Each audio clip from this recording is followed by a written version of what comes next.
사랑하는 새벽나라 친구 여러분 안녕하세요. 여러분과 함께 주일 말씀을 묵상할 김종호 목사입니다. 저는 얼마 전 부서 친구들과 함께 아울리치를 다녀왔습니다. 한국으로 돌아오기 이틀 전부터 연락을 몇 통 받게 되었는데요. 큰 태풍이 올라오고 있다는 소식이었습니다. 저의 상황과 마음이 잠시 분주해졌습니다. 날씨를 확인하고 태풍의 경로를 검색하며 항공사의 안내를 살피게 되었습니다. 갑작스러운 태풍 소식으로 놀라게 되었던 기억이 있습니다. 우리 일상에서도 우리의 마음을 두렵게 하는 태풍과 같은 상황을 만날 때가 있습니다. 여러분은 어떻게 반응하고 있나요? 오늘 말씀의 제목은 내 마음의 유라굴로입니다. 오늘의 말씀은 사도행전 27장 13절에서 26절입니다. 부드러운 남풍이 불기 시작하자 그들은 자기들이 바라던 대로 됐다고 생각했습니다. 그래서 그들은 닻을 올리고 크레타 섬 해안을 따라 항해했습니다. 그런데 얼마 지나지 않아 그 섬으로부터 유라굴로라는 태풍이 불어닥쳤습니다. 배가 폭풍에 휘말려 방향을 잡을 수가 없었습니다. 그래서 우리는 배가 가는 대로 내맡기고 표류하다가 가우다라는 작은 섬 아래쪽을 따라 지나면서 간신히 거룻배를 바로잡을 수 있었습니다. 선원들은 그 배를 끌어올리고 아래로 밧줄을 내려보내 선체를 둘러맸습니다. 그대로 가다가는 배가 스르디스 해안의 모래 언덕에 처박힐까 두려워 그들은 닻을 내려 배가 표류하게 했습니다. 우리는 폭풍에 몹시 시달리다 못해 이튿날에는 선원들이 짐을 바다에 던져넣기 시작했습니다. 3일째 되는 날에는 선원들이 배의 장비들을 자기들의 손으로 내던졌습니다. 여러 날 동안 해와 별도 나타나지 않고 폭풍만 계속 불어닥치자 결국 우리는 구조될 모든 소망을 포기했습니다.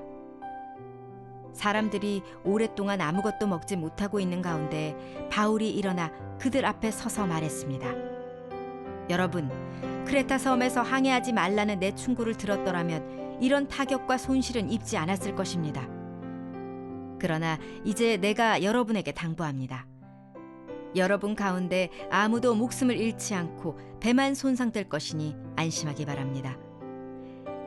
어젯밤 내 하나님, 곧 내가 섬기는 하나님의 천사가 내 곁에 서서 바울아 두려워 마라. 내가 마땅히 가이사 앞에 서야 한다. 그래서 하나님께서 너와 함께 항해하는 모든 사람들의 생명을 내게 맡겨주셨다라고 하셨습니다. 그러니 여러분 안심하십시오. 나는 하나님을 믿으니 내게 말씀하신 대로 이루어질 것입니다. 그러나 우리는 밀려서 어느 섬에 닿게 될 것입니다. 바울은 이번 항해가 위험하다고 경고했습니다. 그러나 다른 사람들은 겨울을 베닉스에 가서 보내자고 주장했는데요. 누구의 판단이 옳았을까요? 본문 13절, 14절 말씀입니다. 부드러운 남풍이 불기 시작하자 그들은 자기들이 바라던 대로 됐다고 생각했습니다. 그래서 그들은 닻을 올리고 크레타 섬 해안을 따라 항해했습니다. 그런데 얼마 지나지 않아 그 섬으로부터 유라굴로라는 태풍이 불어닥쳤습니다. 어제 큐티에서 우리는 바울이 알렉산드리아라는 배를 타고 로마로 가게 된 것을 보았습니다. 당시 이 배는 이집트에서 로마로 쌀이나 여러 물품을 싣고 나르는 화물선 및 여객선이었습니다. 오늘 본문에서도 이 배는 많은 곡식을 싣고 또 276명의 인원이 함께 타게 되었습니다. 지금으로부터 2000년 전인데 거의 300명을 태울 수 있을 만큼의 큰 배였던 것이죠. 이 배가 항해를 재개한 지 얼마 지나지 않아 큰 어려움을 만나게 됩니다. 유라굴로라는 태풍이 불어닥치게 된 것인데요. 배가 엉망진창이 되었습니다. 방향을 잃고 표류하기 시작했습니다. 파선을 막기 위해 거룻배를 끌어올리고 선체를 동여 맵니다. 또 짐과 장비들을 바다에 던졌습니다. 그러나 어떤 기술이나 노력도 소용이 없었습니다. 태풍에 시달리는 날이 계속되었고 해와 별도 나타나지 않았습니다. 방향을 잡을 수가 없었습니다. 모두의 소망이 거의 끊어지게 된 것입니다. 불확실성은 그 어떤 것보다 무서운 재난이 되기도 하는데요. 이들은 더 이상 희망이 없었고 포기해야만 하는 절망의 상태가 되었습니다. 여러분, 배 안에는 여러 사람들이 타고 있었습니다. 지중해를 다니며 많은 경험을 했던 유능한 선원들이 있었습니다. 황제의 명을 받고 책임이 있는 백부장도 있습니다. 탁월한 능력을 지닌 배의 선장도 있었고 그 엄청난 규모를 자랑하는 배의 주인 되는 선주도 있었습니다. 그러나 그 어느 누구도 그 상황을 벗어날 수 있는 능력은 없었습니다. 오히려 그들이 의지하고 신뢰했던 물품과 장비는 결국 버려지게 되었고 그저 하늘만 바라봐야 하는 상황이 되었습니다. 여러분, 우리도 일상에서 유라굴로 태풍과 같은 우리를 두렵게 하고 분주하게 만드는 일들을 만나게 될 때가 있습니다. 원하는 대로 흘러가면 좋겠는데 그렇지가 않지요. 부드러운 남풍이 불다가 갑작스러운 태풍과 고난이 불어 닥치기도 합니다. 우리가 태풍과 같은 상황을 만날 때 우리는 삶의 주도권이 나에게 없음을 깨닫게 됩니다. 또한 내가 붙잡고 있던 것도 큰 유익이 없음을 보게 됩니다. 모든 주도권을 하나님께 맡길 때 우리를 도우시고 인도하시는 하나님을 볼 수 있게 되는 것입니다.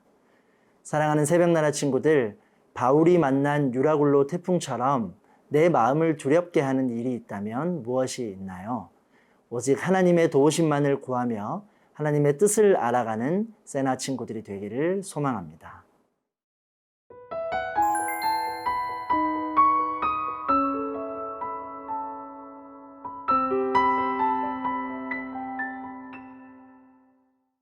바울은 절망에 빠져 있는 사람들에게 위로의 말을 전합니다. 본문 21절, 22절 말씀입니다. 사람들이 오랫동안 아무것도 먹지 못하고 있는 가운데 바울이 일어나 그들 앞에 서서 말했습니다. 여러분, 크레타 섬에서 항해하지 말라는 내 충고를 들었더라면 이런 타격과 손실은 입지 않았을 것입니다. 그러나 이제 내가 여러분에게 당부합니다.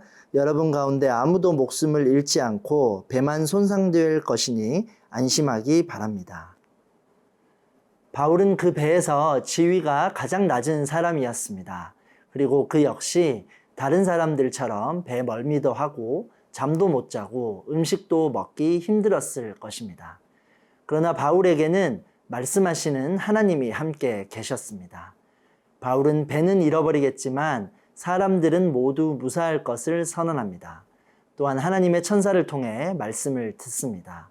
먼저는 바울에게 두려워하지 말 것을 말씀하십니다. 이것은 바울도 두려워했다는 것인데요. 사실 바다에서 강한 비와 바람을 두려워하지 않을 사람이 누가 있겠습니까? 바울도 두려워했습니다. 그러나 그는 흔들리지 않았습니다. 태풍 속에서도 함께 하신 하나님이 계셨기 때문에 그는 절망하지 않을 수가 있었습니다. 폭풍을 바라볼 때 우리는 무너질 수 있지만 그 속에서도 하나님을 바라본다면 무너지지 않을 수 있습니다. 바울은 또 그가 반드시 로마 황제 앞에 서게 될 것을 듣습니다. 그에게 주어진 사명을 이루기까지 안전할 것임을 말씀하시는 것이죠. 그리고 바울뿐만 아니라 함께하는 사람들의 생명을 지켜주실 것을 말씀하셨습니다. 바울 한 사람으로 인해 모든 사람이 하나님의 보호를 받게 된 것입니다. 그는 절망 속에 있는 사람들에게 하나님을 소개합니다. 또 하나님이 주신 말씀을 선포하며 평안과 소망을 심어주고 있습니다. 사람들은 스스로를 구원하고자 몸부림치며 공포에 질려 있었지만 바울은 하나님이 유일한 구원자 되심을 믿고 있었습니다. 그리고 그 믿음이 있었기 때문에 담대히 말씀을 전할 수 있었던 것이죠. 바울은 이제 그 배의 영적 선장 역할을 하게 되었습니다. 예수 그리스도의 권세를 힘입은 사람으로 배에 탄 모든 사람의 소망이요 구원자가 될 수 있었습니다. 여러분, 오늘 태풍 가운데에도 바울은 하나님의 말씀을 의지함으로 안전할 수 있었습니다. 강한 바람을 피할 수는 없지만 우리에게 주신 하나님의 말씀을 따라 행할 때 평안할 수 있음을 보게 됩니다. 가장 안전한 것은 폭풍 속에서도 하나님과 함께하는 것입니다. 주님의 말씀을 따르는 것입니다. 폭풍보다 더 중요한 것은 폭풍 중에도 하나님을 바라보며 하나님의 뜻을 발견하는 것입니다. 사랑하는 새벽나라 친구들, 유라굴로 태풍과 같은 상황에서도 내가 포기하지 말아야 할 사명의 자리는 어디인가요? 하나님을 바라보며 말씀을 따라 나아가는 귀한 삶이 되기를 축복합니다.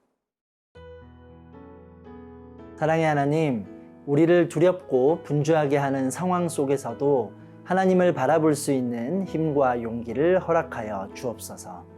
우리를 향한 하나님의 말씀을 기억하며 믿음으로 나아가게 하옵소서. 예수님의 이름으로 기도합니다. 아멘.